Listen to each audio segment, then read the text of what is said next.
On Friday, President Trump declared a national emergency at the southern border, despite there not being an actual emergency. Anyway, there's no emergency at the border yet. Of course, this move is to free up funding from mainly the military in order to build a little piece of the Trump border wall. Now, of course, there's a lot of criticism coming out. Democrats and even some Republicans coming out to criticize him.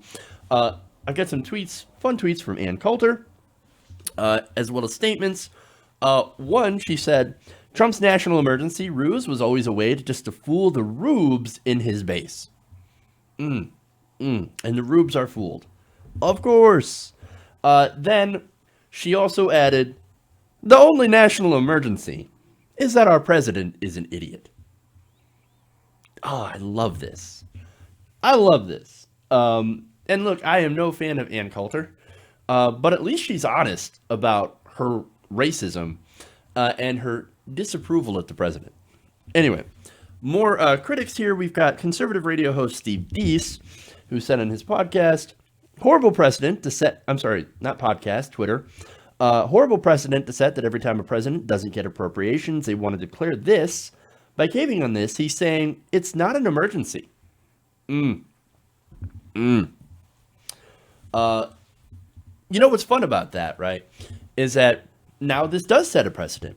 So the next president, maybe President Bernie Sanders, can come out and say, you know what, we have a national emergency on the climate. Why don't we immediately get some funding for Green New Deal? Great. Wonderful. Let's do it. Hey, it is an actual national emergency. So let's do that. Or national emergency, student loan debt. National emergency. Millions of people dying without access to health care. Right? So let's actually get them health care by doing Medicare for all. National emergency. We have to do it. We don't have a choice. It is an emergency. Thanks, Trump. Appreciate it. But there's more. Senator Marco Rubio, per the Sun Daily, said, quote, no crisis justifies violating the Constitution. Specifically, of course, Article 1 that says that Congress basically sets appropriations and the president really can't, appropriate money by himself for whatever pet project he wants to do. John Cornyn, his senator, says, quote, this would not be a practical solution because there would be a lawsuit filed immediately and the money would presumably be balled up. He is correct. Already there are legal challenges pouring in. But despite all that, from these conservatives, again, these are all Republicans. These are people who, in general, support the Republican Party and Donald Trump. But on this, declaring a national emergency, it's ridiculous. And they're like, we don't agree with that. And what's funny is that Ann Coulter wants the wall. She's one of the biggest proponents of the wall. But even she's like, this is not the way to do it. You can't do it this way. And the irony about the entire situation is, wait a minute, why should the military or the taxpayer have to pay for the wall when it was promised during the campaign that who would pay for it? Mexico! Yeah, we knew that wasn't going to happen. But anyway, so now this weekend on the Sunday show specifically, Trump supporters came out to try to defend this ridiculous policy. And I want to show you on ABC News' This Week, Jim Jordan came on and he argued this. Take a look. Martha, this is an emergency. I mean, what are we on now? The fifth caravan? So I would just ask those senators, how many caravans do we need? 6, 7, or just an endless caravan, the one that never stops? What did we have just a few weeks ago? A drug bust that was enough fentanyl to kill 57 million Americans. What do we need? 58 million, 59 million Americans? Enough fentanyl to kill that many? So you tell me, I think it's an emergency. He thinks it's an emergency because, the caravans. We're back to caravans. We're still talking about the caravans. Really. And look, as far as where are the caravans? Where's all the caravans? I haven't heard anything about it. Oh, but they must be out there. It's a fifth caravan. Really? No, I don't think so. Now, as far as the drugs coming through the border, right? Well, I mean, we got caravans and we got drugs. Look at the fentanyl bust that happened in Arizona, by the way. Now, the fentanyl went through a legal port of entry. That's how they were caught. That's how they were caught. And so, no, it's not coming through other places that are not legal ports of entry, right? It kind of shows you that we don't actually need a wall. And of course, when Martha Raddatz points out that, hey, look, they do come through legal ports of entry, and not only that, but the legal border crossings themselves are already near 40-year low. He said this, Martha, come on. Yeah, come on, Martha. Why don't you just believe in my alternative facts? Why don't you just believe in everything that I'm telling you, all the BS that I'm trying to spoon feed you, which I'm really actually telling the audience, and get with the program? No, that's not what's going to happen. Look, there are no facts that justify an emergency declaration. It's as simple as that. And I'm sorry, but conservatives, facts don't care about your feelings. What is it, Ben Shapiro that always says that? But there's more. It gets crazier. Here we have on CBS News' Face the Nation, you had Lindsey Graham. Now, Lindsey Graham made this insane argument. In terms of getting those funds, though, through this emergency action, there's about $3.6 billion of it that could come from military construction efforts, including construction of a middle school in Kentucky, housing for military families, improvements for bases like Camp Pendleton and Hanscom Air Force Base. Aren't you concerned that some of these projects that were part of legislation that you helped approve in Congress are now going to possibly be cut out? Well, the president will have to make a decision where to get the money. There's about $880 million already appropriated that can deal with barriers and drug court orders. But let's just say for a moment that he took some money out of the military construction budget. I would say it's better for the middle school kids in Kentucky to have a secure border. We'll get them the school they need, but right now we got a national emergency on our hands. Hey, it's better for the school kid in Kentucky to have a border wall than an actual functional school. Really? So you're telling me, Lindsey Graham, that a border wall that can be easily bypassed if you fly over it, tunnel under it, or just sail around it, to fix a non-existent problem, because, again, lowest immigration in 4 decades, and these, caravans that they're screaming about, they're full of asylum seekers, right? These are people that literally go to a legal point of entry to try to claim asylum.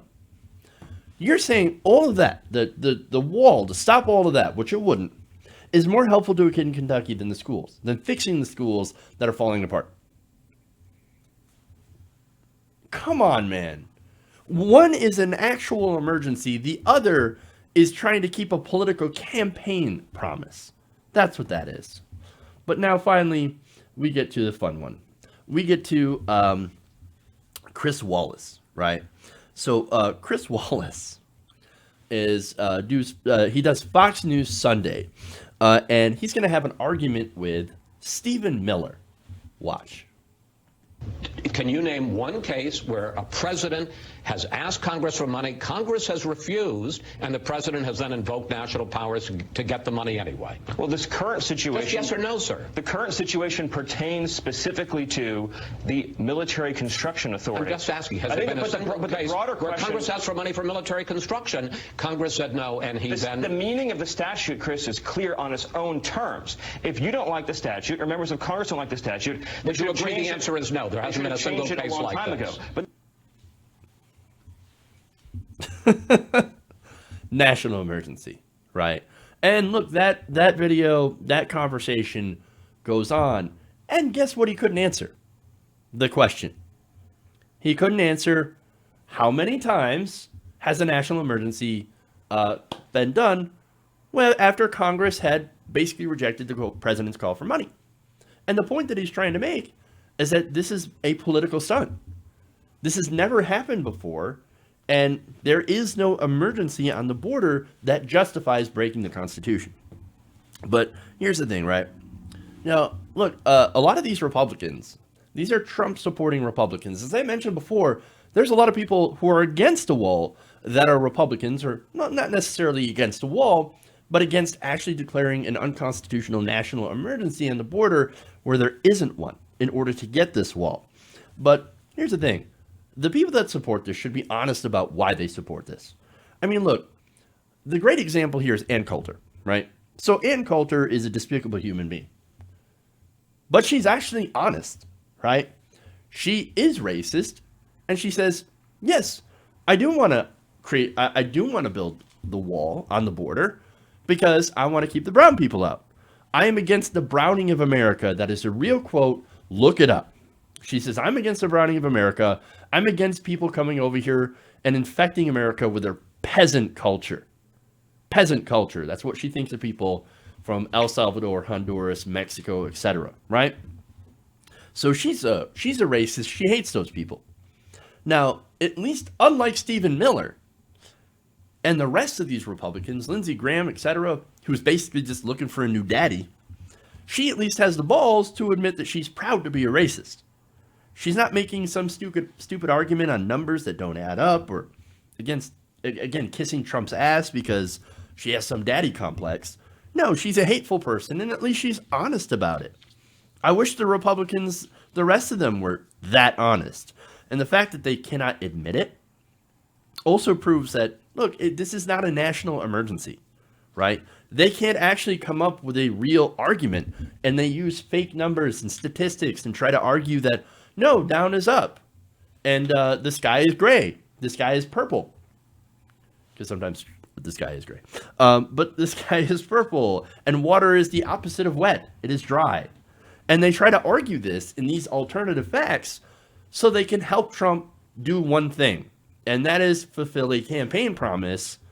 And of course, these Republicans, a lot of them are so afraid to go up against Trump because their voters absolutely love this guy and believe and buy into all the BS and the fake statistics that they cannot turn against him, and they can't accept actual reality. And the reality is that this wall is nothing more than a vanity project that Donald Trump is attempting desperately to try to get us, the American taxpayer, to pay for. That's the reality of it. Hey guys, hopefully you enjoyed that free video. Now I'm going to have to ask you a favor. Between the demonetization and the YouTube algorithm messing around with view counts, etc., we're having a hard time adjusting to the new YouTube reality, which is where you guys come in. See, we have a Patreon, patreon.com/TYTNation, set up to help us rely on you guys, the viewers, instead of big corporate ads. Look, you know the show. You know I'm not in favor of big corporations anyway. So help us transition away from relying on the ad model to pay the bills and sign up to be a patron, patreon.com/TYTNation. That goes a long way to help us keep the lights on. And you guys will know that you're supporting independent progressive media.